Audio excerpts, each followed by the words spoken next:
Assalamualaikum warahmatullahi wabarakatuh. Selamat malam, berjumpa lagi dengan Ki Kampak di acara stand up komedi tunggal.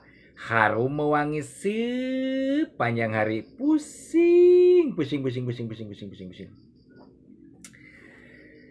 Ki Kampak rek mere judul teka beli pulsa listrik. Hah? Emang aya Ki?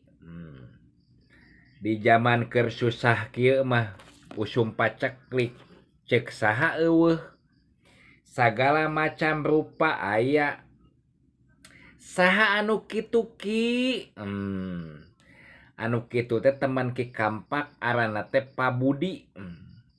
Pak Budi jeung si Hendra teman Ki Kampak.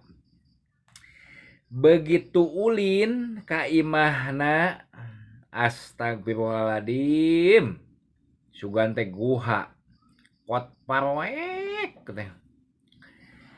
Kunaon itu Pak Budi aliran nain teka beli pulsa listrik cenah.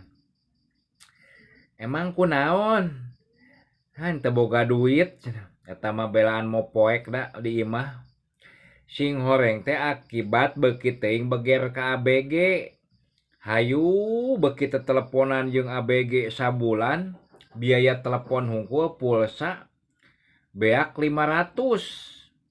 Sedangkan gaji manehna digawe di yayasan cuma 800.000.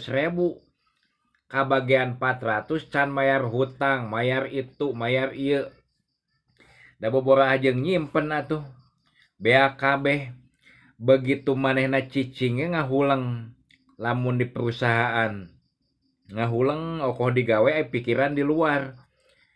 Ieu mah cenah kudu nginjem duit euy. Nginjem duit ka saha Pak Budi? Nya ka batur cenah. Kudu neangan 10 juta mah. Buset.